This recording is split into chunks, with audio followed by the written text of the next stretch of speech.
12 MIA 1 akan melakukan praktek meneliti bagian dalam tubuh ikan dan juga ayam untuk memenuhi tugas akhir semester 6 mata pelajaran biologi dengan guru pembimbing Ibu Novita Indra Melina.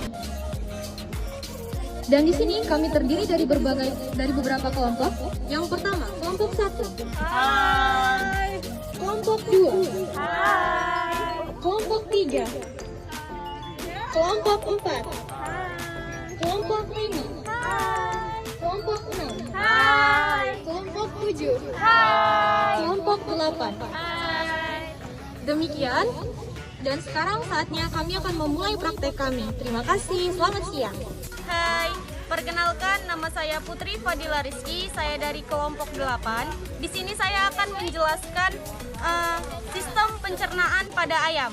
Sistem pencernaan pada ayam itu dimulai dari mulut, kemudian ke esofagus atau kerongkongan, kemudian dia ke tembolok, dari tembolok kemudian dia ke proventriculus atau lambung kelenjar, dari lambung kelenjar dia kemudian ke ventriculus atau ampela, dari ampela dia ke usus halus. Di usus halus itu ada duodenum, jejunum, dan ileum. Kemudian dari ileum dia ke usus buntu, dari usus buntu dia ke usus besar, dan dari usus besar dia ke kloaka. Berikut tempat-tempatnya. Pertama ada mulut, terdapat ada lidah untuk memudahkan ayam untuk mengambil makanan dan memecah partikelnya dengan cara mematuk. Mematuknya dibantu dengan saliva atau air liur, kemudian diteruskan ke esofagus atau kerongkongan. Kerongkongan ini ada saluran pencernaan. Saluran pencernaan ini tidak mempunyai cincin rawan dan dia berteksturnya halus.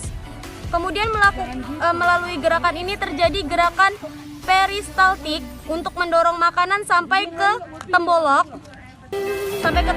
sambil dibantu dengan saliva. Di tembolok ini makanan berhenti sementara sekaligus untuk dilunakan karena ayam tidak mempunyai gigi untuk memecahkan partikel makanan. Makanan disimpan sementara lalu dicampur dengan enzim. Kemudian dari dia tembolok dia ke proventriculus atau lambung kelenjar. Di proventriculus ini terjadi proses pencernaan secara kimiawi dengan bantuan enzim membantu proses pencernaan protein. Kemudian dari proventriculus dia ke ventriculus. Ventriculus ini biasa disebut dengan ampela. Di ampela atau lambung pengunyah. Di ampela ini terjadi proses pencernaan secara mekanik dengan bantuan bebatuan kecil-kecil.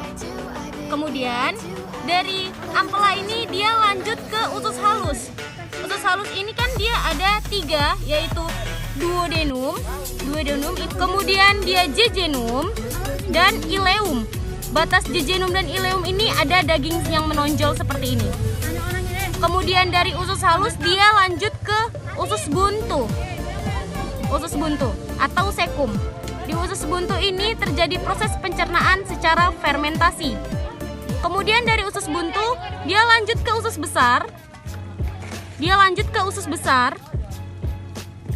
Yaitu tempat penyerapan air. Setelah dari usus besar dia lanjut ke kloaka. Pada kloaka itu ada 3 pertemuan saluran, yaitu ada saluran reproduksi, urin, dan feses. Di sisi akhir, dari sisa pakan yang tidak dapat dicerna seperti serat akan dikeluarkan melalui anus. Sekian, terima kasih. Kemudian penjelasannya akan dilanjutkan oleh teman saya yang bernama Prayuda. Dia akan menjelaskan sistem ekskresi ayam. Selanjutnya saya Prayuda Alfasya, saya akan menjelaskan tentang sistem ekskresi pada ayam. Ayam terdiri dari beberapa organ. Yang pertama yaitu ginjal. Ginjal berfungsi dan berperan untuk membuang zat-zat sisa metabolisme yang tidak dibutuhkan di dalam tubuh. Ayam memiliki paru-paru yang terdapat di daerah sini. Paru-paru berfungsi untuk mentransfer oksigen, sedangkan kulit berfungsi untuk melindungi permukaan tubuh. Secara mekanik terdapat kemungkinan memasuknya zat-zat untuk mengatur temperatur tubuh sebagai kelenjar seleksi, yaitu keluarnya keringat, tempat berlangsungnya respirasi. Kulit mempunyai kelenjar minyak yang terdapat pada pangkal ekor. Sistem ekskresi berfungsi sebagai pemeliharaan keseimbangan elektrolit, pemeliharaan keseimbangan air, pembangunan limbah khususnya produk dari metabolisme nitrogen. Selanjutnya saya Imelda Salintris Manungkalit. Saya menjelaskan tentang sistem reproduksi ayam. Sistem reproduksi ayam berfungsi sebagai proses berkembang biak serta menghasilkan keturunan. Karena kami menggunakan peunggas daging, maka ada sebagian organ yang tidak ada. Saya akan menjelaskannya. Ovari berfungsi sebagai menghasilkan sel dan tempat terjadi pembuahan. Magnum region sebagai tempat sintesis dan sekresi albumen. Dan selanjutnya organ yang ada pada tunas daging ini yaitu uterus region yang terletak pada sini yang berfungsi untuk menampung sel telur. Yang kedua yaitu vagina region yang terletak pada bagian ini sebagai penyambung uterus dan cloacea pun di bulum, ujung dari perpanjang saluran yang berfungsi untuk berhubung dengan ovarium. Yang terakhir yaitu kloaka yang berfungsi sebagai pengeluaran telur. Selanjutnya akan dijelaskan dengan teman saya yang bernama Albert yang menjelaskan tentang pernapasan pada ayam. Saya Albert Edison Matubang dari kelas 12 IPA 1 dari kelompok 8 ingin menjelaskan tentang sistem pernapasan ayam. 1. Hidung.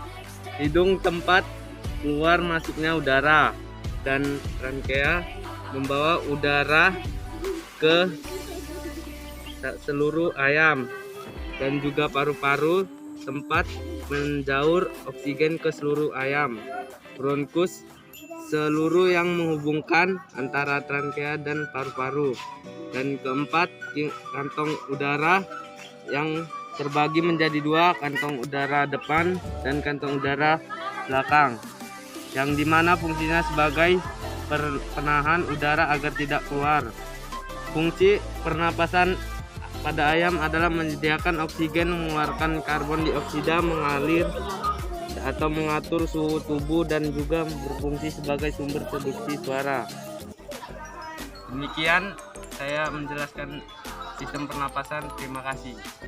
Demikianlah praktek bedah ayam dari kelompok kami, di mana di sini kami menjelaskan tentang sistem pernapasan, sistem pencernaan, sistem reproduksi, dan sistem ekskresi.